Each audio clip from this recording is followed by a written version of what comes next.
I titled last week's discussion video, Oda is about to do something big, with big in capital letters, because, you know, sensationalization in it. And guess what, guys? Guess what happened in chapter 1043? Hello, humans of the world. I'm Dawn of the World. Welcome aboard. Just so you know, this week, as of last week, as of the week before, I'm doing this in a bit of a rush. Have not had time to film this before Monday, as I was kind of stranded down a city over. It's been a bit rainy as of late, and trains around Sydney aren't known for their reliability at the best of times, but here we are. Once again, like the other two chapters, I'm probably not going to be able to use too much multimedia. I want to get this out to you on time. As always, I'm really in the crunch time with my studies, and I'll continue to be so for the next several months because of the state of the world and everything that's happened. Our classes had to be delayed so much that all of our practical filmmaking assessments have kind of been pushed back to being one after the other. So every week until mid-year is going to be kind of like finals week, so that's a thing. But I'll still be giving you guys the best One Piece content that I can produce. It just might be a bit week on, week off when it comes to non-chapter discussion in some places. Also, I'm probably going to be repainting my nails because they're chipped. Anyway, what a week, what a chapter. Let's just dive right on into this event that has been nearly 25 years in the making. This chapter picks us up from right where the last chapter had us left hanging over the edge of that cliff. There was probably a less clunky way of saying that, eh? And we have this fancy little narration telling us that Kaido is officially the winner of this battle. Rest in peace, Luffy. Is he actually dead?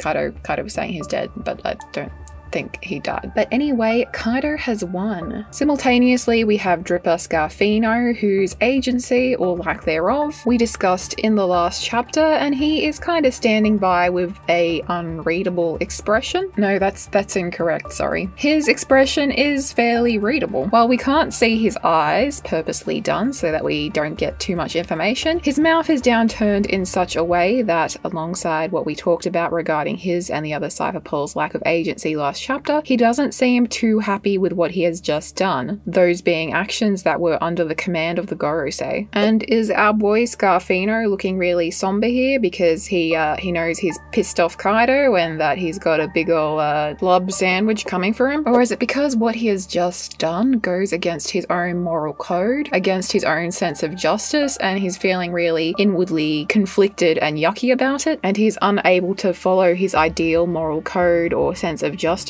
because he is simply a mule to the world government and can't disobey their orders? It makes you wonder. I would love to know the tragedy of Dripper Scarfino. His buddy who watches on, however, this expression, the mask, that's unreadable. Is he happy that Straw Hat Luffy has been eliminated? Or is he concerned for the upcoming fate of his colleague who is now at the forefront of Kaido's wrath? Hiding his what seems to be negative expression, Dripper doesn't do anything to get himself out of the way of Kaido's attack. Like, he just kind of sort of accepts his fate.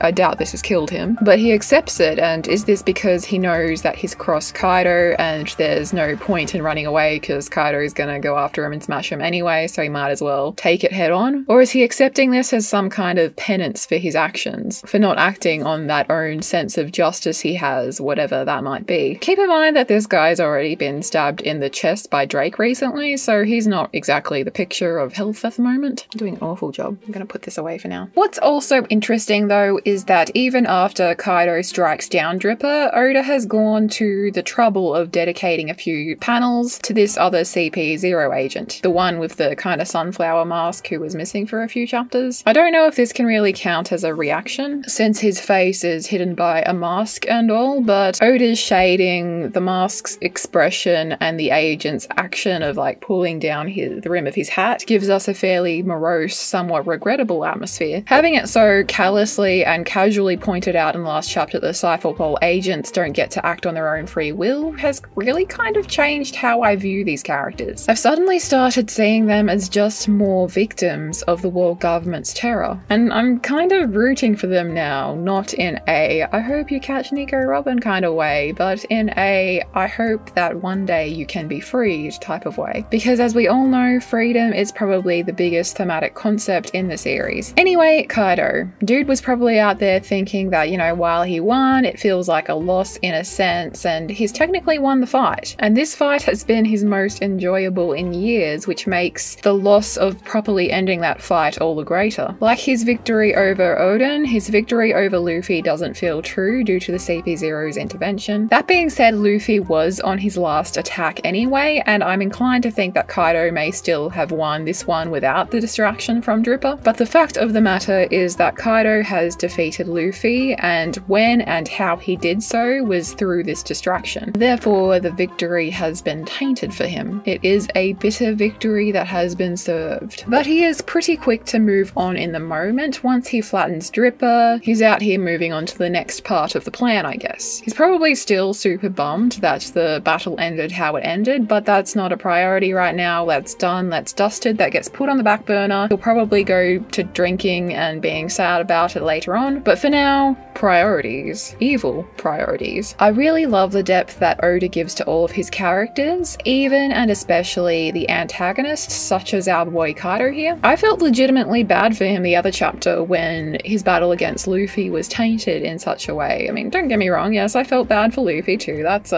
he's gonna be feeling that tomorrow. But we haven't even seen Kaido's flashback yet, and Oda has already made me feel sympathetic towards Kaido on numerous different occasions, in a lot of different ways. And then we have to remember that, of course, he is a villain, and I guess the best villains are villains that you can sympathize with somewhat, or empathize with somewhat. But while he may have been really vibing with Luffy a couple of chapters back when they were punching each other in the face, what Kaido has done to Wano and plans to do isn't really forgivable or justifiable in any sense. It's harsh, it's brutal, and I'm really looking forward to seeing Kaido's flashback in proper so we can further understand what caused all of this. Some of us were somewhat preparing for a Kaido flashback this chapter because the narrative timing could have supported one, but we're not going there just yet. I'm sure we'll be getting one at some point in the near future, however, but for now, as Oda said at Jump Festa last year, keep watching Luffy. This is it. I fully believe that whatever we are about to see from Luffy is the very thing that Oda was hinting at from his address last year, the very thing towards the end of the Wano arc that he's been saying he's been looking forward to sharing with us for almost 25 years since the series started. What I find particularly interesting is that Zunisha didn't detect Joy Boy before now, despite having crossed paths with Luffy earlier in the series. Does that kind of infer that in a way Luffy wasn't Joy Boy until now? Or Joy Boy hadn't awakened within him until now? I reckon it's that. Only now that Luffy has been totally defeated by Kaido has Zunisha been able to detect Joy Boy. I'm feeling like this means that Joy Boy was laying latent and undetectable in Luffy before now and has probably just awakened. So what is Joy Boy exactly? Is Joy Boy a reincarnation, or is Joy Boy a spirit that bonds themselves to an individual? Like something like what the spirit of Rava is in the Avatar series? I'm getting the idea of something along those lines, especially since Sun God Nika and Joy Boy are seeming to be one and the same. And I guess the main question that I have that derives from this is that right now, how conscious is Luffy? Is this fully Joy Boy? Like, this is undoubtedly Joy Boy, but is Luffy laying latent now, or is Luffy aware as well? Are they acting together? Is Luffy Joy Boy fully, or is Joy Boy a separate spirit currently co-inhabiting this flesh vessel? I don't know how well I'm communicating my thoughts, and it's likely the answers to these questions will at least be inferred in the upcoming chapter, so I'll wait for that. But anyway, Skype is important, and I think it's been pretty clearly important since it's serialized if you looked close enough. Sorry, that wasn't meant to sound that condescending. Like, honestly, when I first read Skypiea, I was like, oh, we're in the sky now, neat. But the clarity of that importance has really been heightened and come to light over the last year. It's going to be really interesting to reread Skypiea over this post-Wano era and just see how much foreshadowing and hints there are that we didn't pick up on before. Even just like the drums that Zunisha said were sounding, and that one scene during Skypiea that Oda has said was one of his favorites in the series to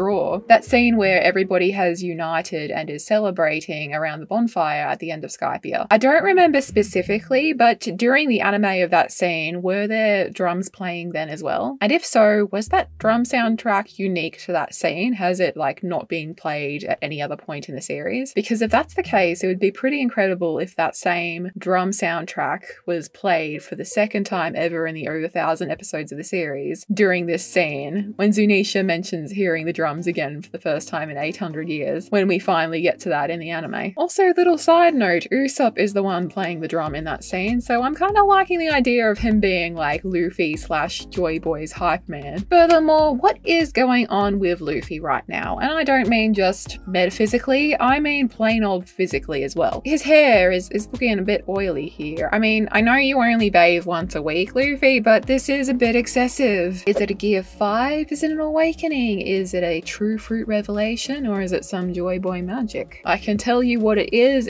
something that I can't wait to see, but let's give shout outs for other MVPs this chapter that include Kid and Law's crews, each protecting the other's captain. I thought that was a really nice touch, except Beppo though. Beppo, where you at? Where the bear at? Also Nami, you ballsy woman. I love her so much. She loves her captain so much. Has she now like squared up against Big Mom and Kaido? We love to see it. And I've loved to see you, and I'd love to see you hit that subscribe button if you haven't yet. Thank you for tuning in. I hope you all enjoyed this incredible historic One Piece chapter. I'm Dawn of the World, and I will see you next time. Bye guys.